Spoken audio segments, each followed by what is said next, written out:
This video is brought to you by CoolStuffInc.com and GatheringMagic.com, your place to explore the game. Hi, my name is Brian from the Snowcover Planeswalker channel, and this is my Baron Sengir Commander deck.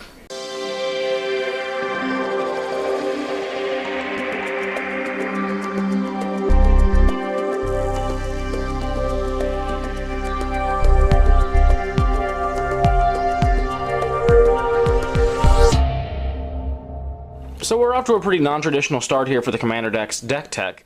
I just wanted to show off some other custom pieces of pimpage that I picked up for the deck that I feel are equally as important as the deck, even though they're not technically a part of it.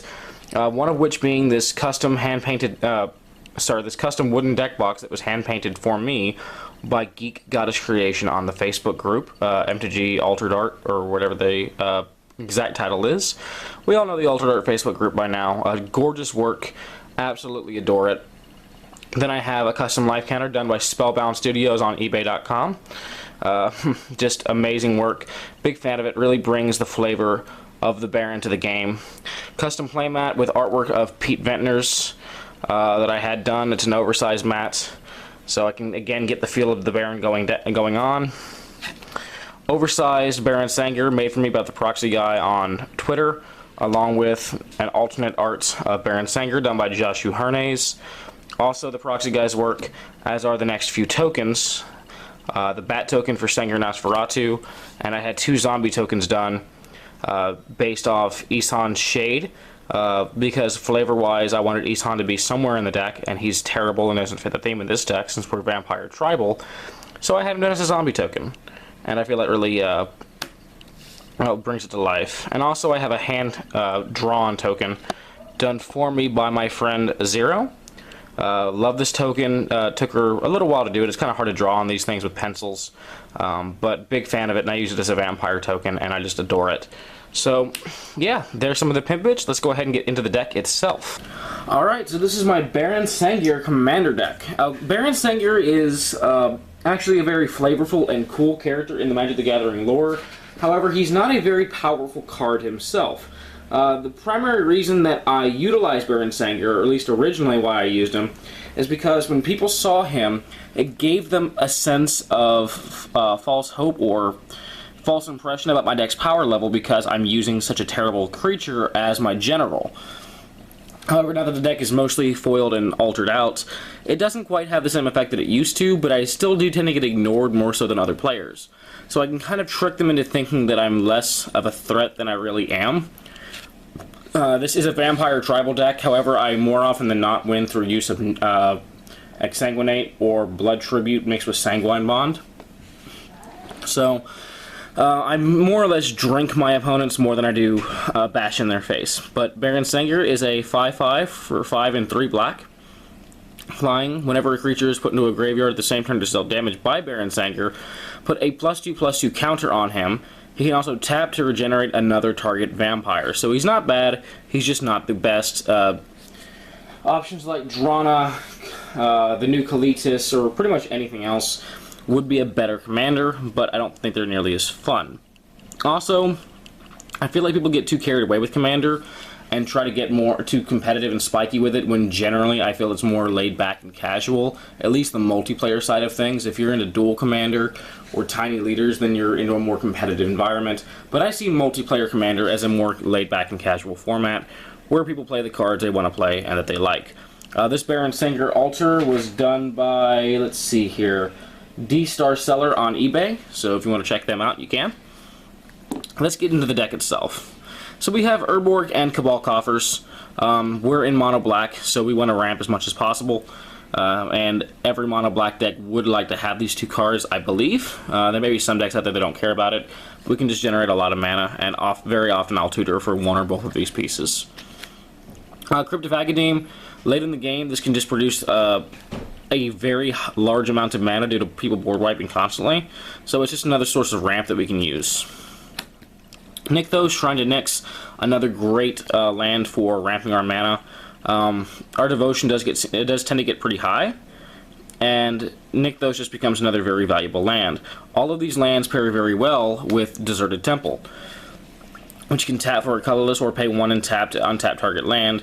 So untapping a Coffers, Crypt, or Nykthos with this can just get pretty ridiculous pretty quickly. So I like having the Deserted Temple in the deck. Ancient Tomb, it's just some fast mana. We don't mind the 2 life. Temple of the False God is a slower piece of 2 mana, but late in the game, mid to late game, it's always going to be online, so it's just 2 additional mana. Lake of the Dead, I really want to get this one altered. Comes into play, we sack a swamp or we sack it. Taps for black, we can tap and sack a swamp to add 4 black to our mana pool, so it's just another mana ramping land. Myriad Landscape, I had actually originally commissioned a altar of this to have the art altered into Castle Sengir, but the artist just completely lost touch, so I had to cancel the commission. Either way, it comes into play tap. We can tap for a colorless, or we can pay 2 and tap and sack it, go find 2 swamps. So it just ramps us some more. Vesuva almost always comes down as a copy of Cabal Coffers or Crypt.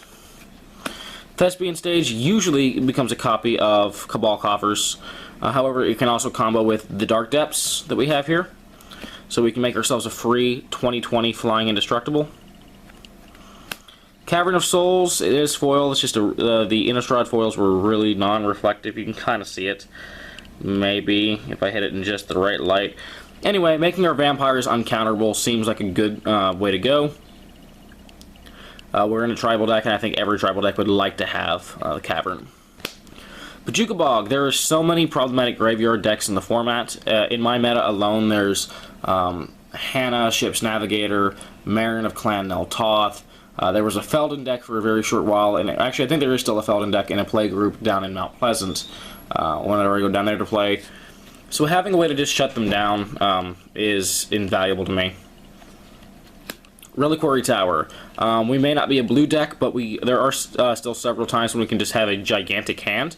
Whether we use our own cards to do it, or we're facing against a blue player who's just targeting everyone to draw X cards. Either way, Reliquary Tower is a valuable card to have. Wasteland. This Wasteland altar was done by, let's see here, Justara777 on eBay. We all know Wasteland. Just go ahead and blow up a non-basic. Strip Mine, blow up anything. And then Dust Bowl to blow up non-basics as well. So we have a fair amount of land hate in this deck.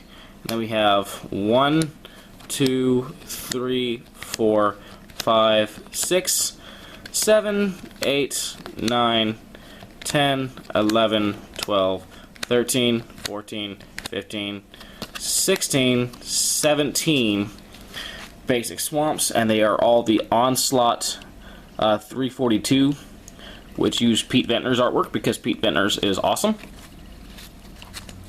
Okay, into the spells. We'll start with the Mana Rocks. Mana Crypt. We all know Mana Crypt. Okay, if you can afford it, you want to run it. It's just a slightly better Soul Ring. Soul Ring itself needs no explanation. Candelabra of Tawnos. This card is just a beating. Let's go ahead and adjust this camera just a little bit. Zoom in. Okay. So we pay X and tap it, untap X separate lands. We usually use this to untap Cabal Coffers, Nykthos, Crypt of Agadeem, or all of the above. And I can just generate so much mana with this thing. It's insane. Great include in the deck. Urza's Incubator. It's going to come into play and name Vampire and make vampires cost 2 less to cast. It's just one of those cards tribal decks tend to love. Jet Medallion. This altar was actually done by Geek Goddess Creation. It was made to look like the Mox Jet. Beautiful altar job, but it just makes our black spells cost 1 less. Staple in a black deck. Into the creatures. Well, we do actually have these organized by cost. Goldraw's Assassin is the only 1-drop in the deck, and he's just here because he's decent removal on a creature. Hexmage can kill a Hydra, kill a Planeswalker, or combo with our Dark Depths. Blood Artist because creatures are dying a lot and we want to take full advantage. Kalastria Highborn for similar reasons, although this only works for our vampires and we had to pay for it. Still worth running in the deck, I feel. Gatekeeper of Malakir, we can kick for a sack effect on our opponents. so we can really take out their, you know, there's any deck like Shu Yun or Rafik, this can just take their commander out, because they don't usually pack a lot of creatures. Bloodghast, it's just something we can keep bringing back, bring it back for sack effects, or, you know, a cheap piece of damage. It's not great, but it gets the job done. Nighthawk, 2/3 Death Touch Flying Lifelink for 3 is a decent card. It's just a great rattlesnake to kind of throw up there, keep our opponents from swinging into us. Captivating Vampire is a lord that we can also use to steal other creatures and turn them into vampires. Dark Imposter is removal on a creature, and it has the added benefit of getting all activated abilities of creatures exiled with it. So for 6 mana we can exile. Not the best, but we do need some more help in black. A lot of indestructible threats we just can't deal with. Drana, Liberator of Malakir, one of my favorite newer cards. 2/3 flying, first strike for 3. And whenever she deals combat damage to a player, we put a 1/1 counter on each attacking creature we control. The beautiful thing is, because she has first strike, if we're swinging with her and 3 non-first striking creatures and she hits, our non-first striking creatures will get +1/+1 before damage is assigned to the player or their blocking creatures. So, big fan of Drana. Kalitas, Trader of Get. Love this card. It's just become such a valuable piece to me. Again, there's decks like Marin and the new Omnath and Feldon and everything else where they're getting benefits from their die triggers a lot. And if we can prevent them from ever letting their creatures die in the first place, we can just shut them down. The added zombies are pretty nice. And the fact that it has a sack outlet built onto it is pretty decent as well. Big fan of Kalitas. Really, I think he might be one of the best choices for a vampire commander. Mirri the Cursed, she's in here for just cheap beat stick. She's nothing to really write home about, but I really like the flavor of it, so it's here. Nocturnus, 3/3 for 4. Play with the top of our library revealed. As long as the top card is black, Nocturnus and other vamps we control get 2/1 and flying. Sangromancer, similar to the Blood Artist and Kalastria Highborn. Things are going to the graveyard. We might as well get some benefit from it. Bloodline Keeper is a 3/3 for 4 that we can tap to put out a 2/2, or pay it black and transform it once we have 5 or more vamps.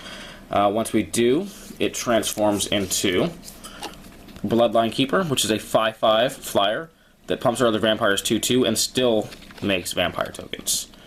So, one of the best vampires ever printed, I feel. Definitely worth including into any vampire tribal deck. The only non-vampire creature in the entire list is Crypt Ghast. I could replace it with the Nirkana Revenants, but I choose not to.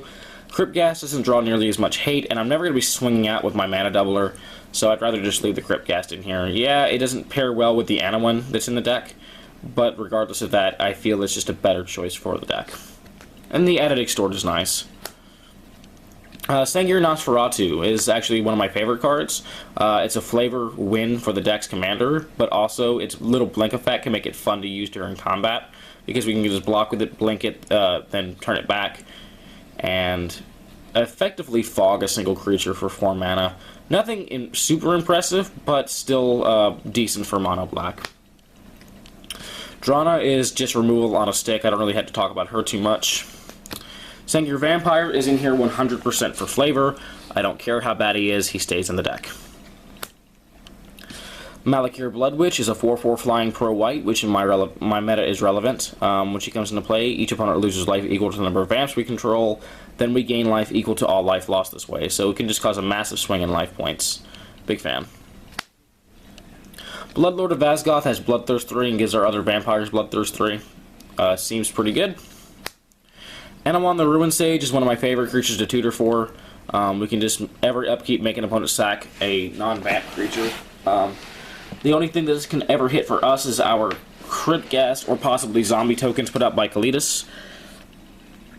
Still big fan of the card, and actually it pairs pretty nicely with Kalitas, because we can just go ahead and make them sack their creature. The creature's exiled, we get a zombie token that we can use to sacrifice for die effects like Grey Pact and Dictate. Just a super fun card. Necropolis Regent is one of my personal favorite vampires in the game. 6/5 flying for 6.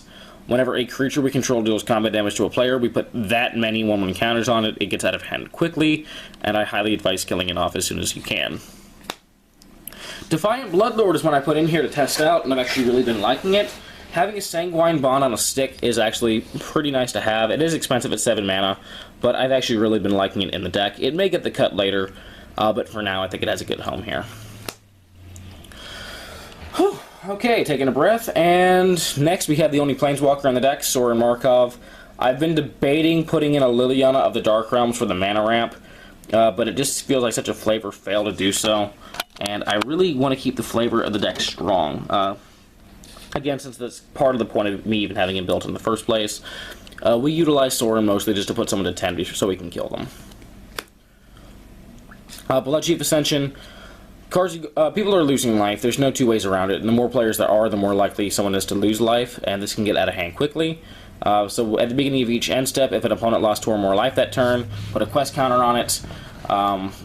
Then when a card's put into an opponent's graveyard from anywhere, so even if they cast an instant or sorcery or whatever, we're going to drain them for 2. Super powerful effect. Love it in this deck. Gate to Phyrexia. This card is so good in this list. Black just cannot deal with artifacts. Gate to Phyrexia helps us mitigate this issue. So, 2 black mana for an enchantment. During your upkeep, you may sacrifice a creature. If you do, destroy target artifact. It's just a way for us to deal with things we can't normally deal with, and it's won me quite a few games. Dictate of Erebos and Grave Pact, both essentially the same thing. We're just making our opponents pay for our creatures dying. Exquisite Blood and Sanguine Bond. Both cards are very good on their own. They're extremely good when paired together. Hopefully the foiling is showing up on camera. I don't want to be one of those guys who just talks about their foil cards all day long, but I do want to kind of show them off a little bit. Anyways, very good on their own. Combined together, they can just end the game. I don't ordinarily combo out with it unless my back's against the wall or I feel like the game's just gone on way too long and needs to end. And in those situations, I actually will go ahead and infant combo out. But even by themselves, they're really good. So, and they're a flavor win for the deck. Phyrexian Arena, I wish I had the Apocalypse artwork with Peter Vetner's in foil. I'll have to get that eventually. But every upkeep, we draw a card and lose a life. Staple in mono black. Its big brother Necropotence is even better. Skip our draw step. When we discard a card, we exile it instead. Or actually, we exile it from the graveyard, so it still goes to the graveyard. Pay 1 life, exile the top card of your library face down.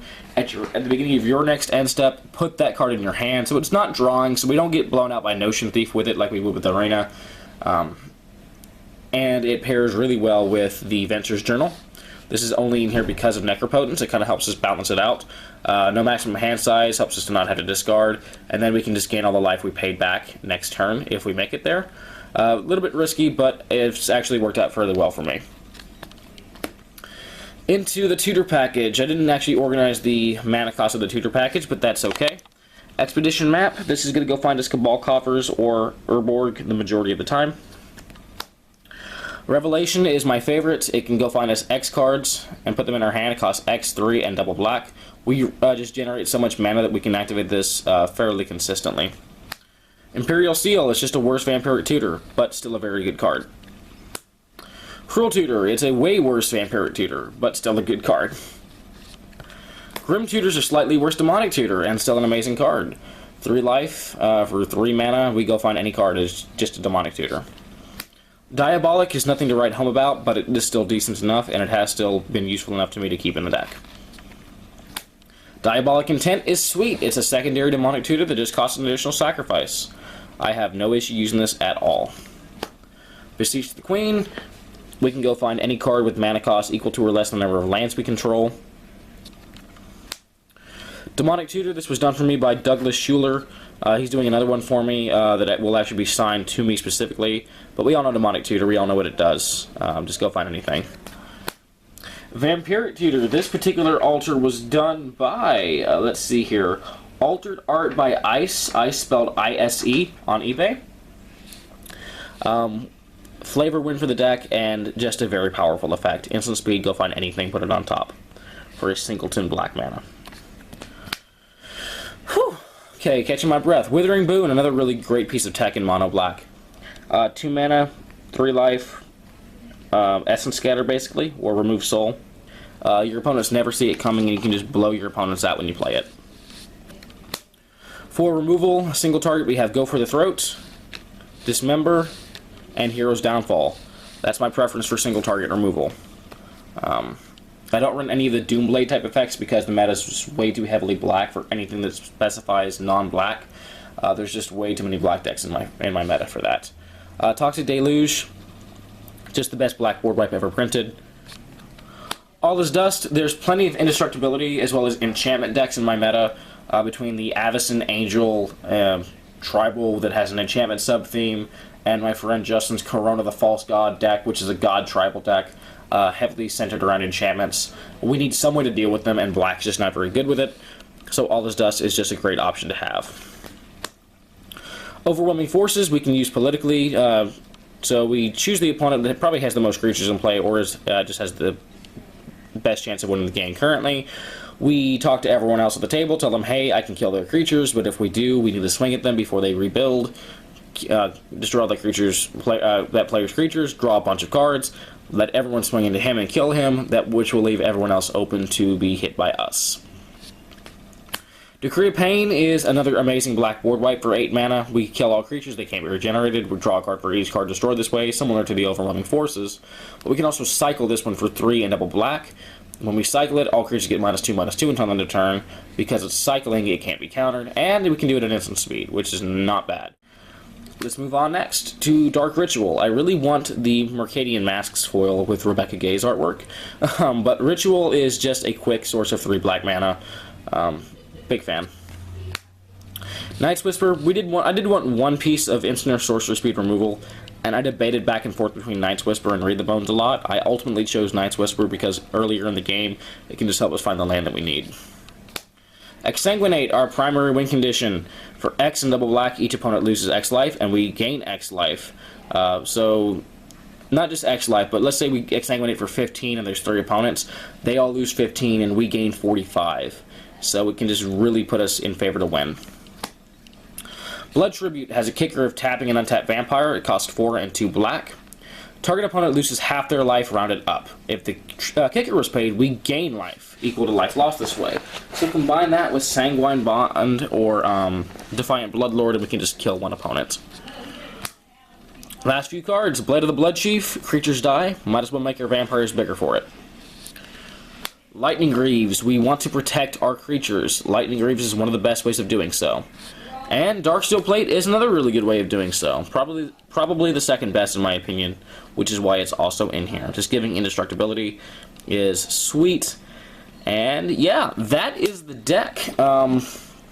Big fan of this. Hopefully my friend Garrett will upload a video of his Duretti deck here soon as well. He has many of the same custom pimpage pieces like the life counter, playmat, and deck box. So I really hope you guys enjoyed the video. I'm very gracious that I can keep posting these videos here. I'm going to try to slow it down so it's not just me spamming the channel with videos. This will be the last one I do here for a little while now, but if you want to see more deck techs and gameplay, go check out my channel on YouTube, Snow-Covered Planeswalker, Plains spelled as in the basic land type, and you can see more deck techs, gameplay, and other video footage there. Thank you for watching CMDR Decks. Please subscribe and favorite.